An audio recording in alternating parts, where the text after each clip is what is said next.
สบายดีมื้อนี้เราจะมาจัดส่งเบี้ยไผ่สร้างมนต์ส่งไปแขวงหลวงพระบางไผ่สร้างมนต์จะล้ำขนาดนี้เนาะจะล้ำไผ่สร้างมนต์มันก็จะเป็นการแขนงถึงว่าจะล้ำ1 2ล้ำเวลาเพิ่นออกเนาะเพิ่นจะออกเทื่อละอันอันนี้เราจะมาหุ้มถุงยางก่อนเพื่อว่าเพิ่นเดินทางเนาะก็ประมาณ3หรือ5มื้อจังฮอดเนาะแต่ละเทื่อที่เราส่งไปการเฮ็ดแบบนี้จะเฮ็ดให้มันป้องกันการระเหยน้ำของดินเนาะเฮ็ดให้ต้นไม้อยู่ได้ดน แล้วก็ต้นไม้ก็ปลอดภัยอีกหากบ่สะเทือนเวลาขนส่งเราก็จะมัดแล้วมัดแน่นๆเนาะที่จริงมัดซ้ำนี้ก็ได้แล้วแต่เราจะเพิ่มความปลอดภัยไปอีกขั้นหนึ่งก็คือเราจะติดสกอต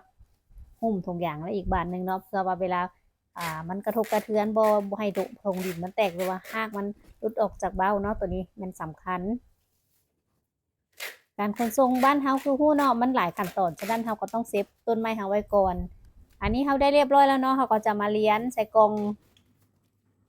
แก๊สนี่ที่จริงมันสั่นแหละแต่เขาก็จะมาต่อแก๊สเรียนใส่แก๊สเรียบร้อยแล้วขั้นตอนที่สำคัญของเขาก็คือเขาจะยิบ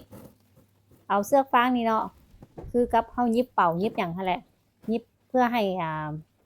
ต้นไผ่เนี่ยติดกับแก๊สบ่ให้มันเหน่งเนาะมันจะบ่คือกับต้นไม้อื่นต้นไผ่จะเป็นลำมันค่อนข้างจะแข็งแรงมันแต่ว่าเราต้องยิบให้มันแน่นๆให้มันติดกับกองเลยบ่ให้มันเหน่งเนาะเวลามัน ขนส่งแล้วมันจะเคลื่อนไปเคลื่อนมาเฮ็ดให้ใบหักไปอย่างเนาะเพราะว่าต้นไม้เฮาถ้าส่งไปแล้วลูกค้าถ่ายวิดีโอมาให้เขาเบิ่งเนาะอันนี้จะแน่นเลยเนาะมันจะบ่เน่งเนาะลูกค้าถ่ายวิดีโอให้เขาเบิ่งถ้าต้นไม้มีปัญหาก็จะส่งกลับคืนให้ใหม่เลยขอบใจหลายที่รับชมคลิปวิดีโอของมีโฮมฟาร์มแล้วพบกันใหม่ในคลิปวิดีโอต่อไปกดไลค์กดแชร์ให้พวกเราด้วยเด้อเพื่อเป็นกำลังใจให้พวกเราขอบใจหลายๆ